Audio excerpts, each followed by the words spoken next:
ஹல்லேலூயா. சரி, நம்ம தேவனுடைய ஆலோசனை கேட்கலாம். யோவான் 20வது அதிகாரத்தில் மகதலேனா மரியாள் பற்றி ஒரு சின்ன ஒரு விஷயத்திலிருந்து நாம் என்ன கற்றுக்கலாம் அப்படிங்கிறத நம்ம பார்க்க போகிறோம். நம்ம அநேகருடைய ஜெபங்கள் ரொம்ப வருஷமாக ஜெபிச்சோம், நம்ம அதை பெற்றுக்கொள்ள முடியாத போயிருந்தது இல்லையா? அதை எப்படி நம்ம அந்த ஜெபத்தை நாம் தேவனிடத்தில் ஏறெடுக்கிற வேண்டுதலை எப்படி பெற்றுக்கொள்வது அப்படிங்கிறத மகதலேனாள் மரியாள் வழியாக நம்ம கற்றுக்கொள்ளலாம். முதலாவது 20வது அதிகாரம் யோவான் சொல்கிறது, வாரத்தின் முதல் நாள் காலையில் அதிக இருட்டோடு அப்படின்ட்டு. ஹல்லேலூயா. அப்போ நாம முதல்ல என்ன அதிகாலையில் தேவனை தேடணும் அப்படின்ட்டு. இப்போ அதிகாலைனா என்னன்னா 3 to 6, காலைங்கிறது 6 to 9, பகல் போனா 9 to 12, 12 to 3 வந்து அது மதியம், 3 to 6 வந்து அது சாயங்காலம், அது அப்படியே வரும். முற்பகல் பிற்பகல் இப்படி நிறைய இருக்கு. நள்ளிரவுங்கிறது 12 to 3 இப்படி.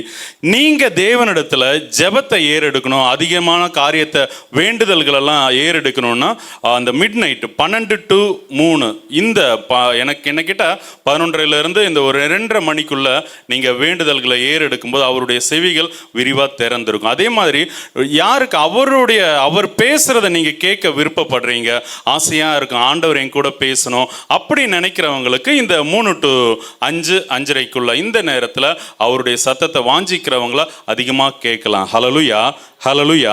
இது ஆக்சுவலாக பார்த்தா இது ஒரு ரகசியமும் கூட. நீங்கள் இதை வேணா ட்ரை பண்ணி பாருங்கள். இந்த மகதலேனா மரியாள் என்ன பண்ணுறாங்க, அதிகாலையில் தேவனை தேடுறாங்க.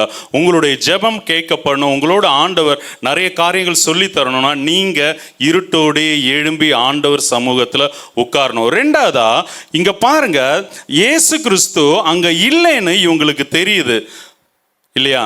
அந்த கல்லறை புரட்டு இருக்கு, அவர் உள்ள இல்லைங்கிறது இந்த மகதலேனா மரியாளுக்கு தெரியுது. நம்மள கிறிஸ்தவ வட்டாரத்தில் அதிக ஜனங்களுக்கு தன்னுடைய அபிஷேகம் தனக்குள்ள கிரியை செய்யப்படாதது, அதாவது இயேசு எனக்குள்ள இல்லைங்கிற அந்த ஒரு காரியமே வந்து தெரியாது. நீங்களும் நானும் அப்படி இருக்கக்கூடாது. ஹல்லேலூயா. நம்மளால கனி கொடுக்க முடியலனா தேவன் நம்மள கிரியை செய்யலைன்னு அர்த்தம். நம்மளால வசனத்தின்படி நடக்க முடியலனா நமக்குள்ள ஆண்டவர் அந்த ஆவியானவருடைய அந்த ஏவுதல் இல்லைங்கிறத அர்த்தம். ஹல்லேலூயா. அப்போ எப்போ நம்ம ஒரு விஷயத்தை தேவனுக்கென்று செய்ய முற்பட்டோம், அதை செஞ்சு முடிக்க முடியலனா அந்த பரிசுத்த ஆவியானவருடைய பலன் நமக்குள்ள இல்லை என்று அர்த்தம். இப்போ ரெண்டாவது விஷயமா இந்த மகதலேனா மரியாள் இடத்துல இருந்து நாம கற்றுக்கொள்ள வேண்டியது என்னன்னா, இவங்க தேடுறாங்க, இவங்களால இருக்கவே முடியல, இயேசு கிறிஸ்து இல்லைங்கிறது தெரிஞ்ச உடனே அவங்களுக்குள்ள ஒரு அங்கலாய்ப்பு, ஒரு பதட்டம், எங்க அவர் இயேசு வச்ச இடத்தை எங்களுக்கு சொல்லுங்கன்னு சொல்லிட்டு அவங்க தவிக்கிறாங்க இல்லையா? இந்த தவிப்பு ஒரு கிறிஸ்தவனா இருந்தா அவனுடைய இருதயத்துக்குள்ள நிச்சயமா வேணும். ஆக்சுவலா அவனால இருக்க முடியாது இல்லையா? எல்லாத்தையும் விட்டு சீஷர்கள் வராங்க, அவங்க ஃபுல்லாவே இயேசு கிறிஸ்துவோட தான் இருக்காங்க. நீங்க தேவ ஆவியை பெற்று இருக்கீங்க, நீங்க உங்களுடைய சரீரம் தான் பரிசுத்த ஆவியானவர் வாசம் செய்யற ஆலயமா இருக்கு, நீங்களே அந்த ஆலயம்னு சொல்லி இருக்கு. அந்த ஆலயத்துக்குள்ள கிறிஸ்துவனுடைய கிரியை இல்லைன்னா உங்களால உண்மையை சொன்னா இருக்க முடியாது.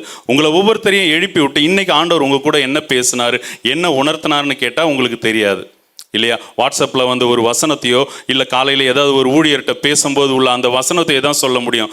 உங்கள் ஆண்டவர் உங்களுக்குள்ள வாசம் செய்கிறவர் உங்கள் இருதயத்தில், உங்கள் ஆவியில், உங்கள் செவிகள் கேட்கும்படியாக பேசுவார். நீங்கள் அதை விரும்புங்க. ஹல்லேலூயா. அப்போ அவர் பேசாமல் இருக்க முடியாது. அந்த ஒரு உணர்த்துதல் உங்களுக்கு வேணும். மூணாவதா 11வது வசனம் சொல்லுது, மரியாள் கல்லறையின் அருகே வெளியே நின்று அழுது கொண்டிருந்தாள் அப்படின்ட்டு. அதுக்கு முந்தின வசனம் பார்க்கும்போது சீஷர்கள் கூட கல்லறையை விட்டு போயிட்டாங்க, அவர் அங்கே இல்லைன்னு தெரிஞ்சு. ஆனால் இந்த மகதலேனா மரியாள் இவங்க அவரை இயேசுவை கண்டால் ஒழிய நான் விட மாட்டேன்னு சொல்லிட்டு அதே இடத்துல தரித்து நின்று அழுகுறாங்க. அப்போ கர்த்தரா இருக்க கிறிஸ்து இயேசுனால அவர் ஆக்சுவலாக பிதாவின் இடத்துல போகணும் இல்லையா? ஆனால் இவங்களுடைய கண்ணீர், இவங்களுடைய ஏக்கம், இவங்களுடைய அந்த அங்கலாய்ப்பு இயேசுவை பார்க்கணும், அவர் இல்லைங்கிற அதை ஏற்றுக்கொள்ள முடியல. இவங்களுடைய கண்ணீரை விட்டுட்டு இயேசு கிறிஸ்துவால பிதாவின் இடத்துல போக முடியல. ஹல்லேலூயா. அப்போ இவங்க இப்படி அதிகாலையில தேடி இயேசு இல்லைங்கிற அந்த ஒரு அங்கலாய்ப்போடு இருந்து இவங்க அதே இடத்துல பிடிவாதமா இயேசு கண்டே தீர்வேன்னு சொல்லி நிற்கும் போது இவங்க பெறுகிற ஆசீர்வாதம் என்னன்னா, 14வது வசனத்துல அவரை காண்றாங்க, 16வது வசனத்துல அவர் இவங்களோட பேசுறாங்க. ஹல்லேலூயா. அப்போ நீங்களும் அதிக இருட்டோடைய அந்த 3 to 5 இல்ல 12 to 3 அந்த டைம்ல நீங்க தேவனை நோக்கி வேண்டுதல்களை ஏறிடுங்க.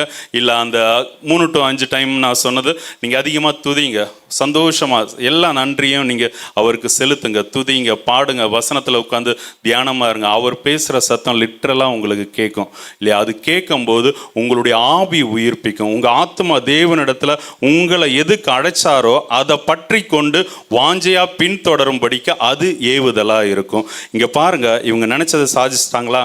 இயேசு கிறிஸ்துவாலே போக முடியல. அப்போ உங்களை அழுது ஜெபிக்க சொல்ல நீங்க வாஞ்சையோடு தேடுங்க.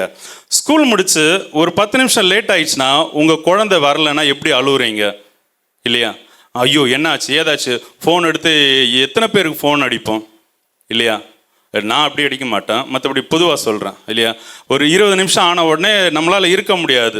நைட்டே போட்டிருந்தாலும் ஷாலை கீழே எடுத்து போட்டு அந்த வழியாக வந்து ஓடுவாங்க. நான் மெட்ராஸில் நிறைய பார்த்துருக்கேன், அதனால சொல்கிறேன் இல்லையா?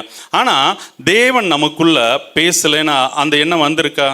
தாய்மார்கள், தகப்பன்மார்கள் வரணும். அதுதான் ஒரு கிறிஸ்தவனுடைய அடையாளமே. கிறிஸ்து என் கூட இல்லைன்னா அவள் வாழ்ந்தே வேஸ்ட்டு, உயிரோடு இருந்தே வேஸ்ட்டு. ஹல்லேலூயா. நாமும் மகள மரியாதை போல இருப்போம். கர்த்தர் தாமே உங்களை ஆசீர்வதிப்பாராக. ஆமென்.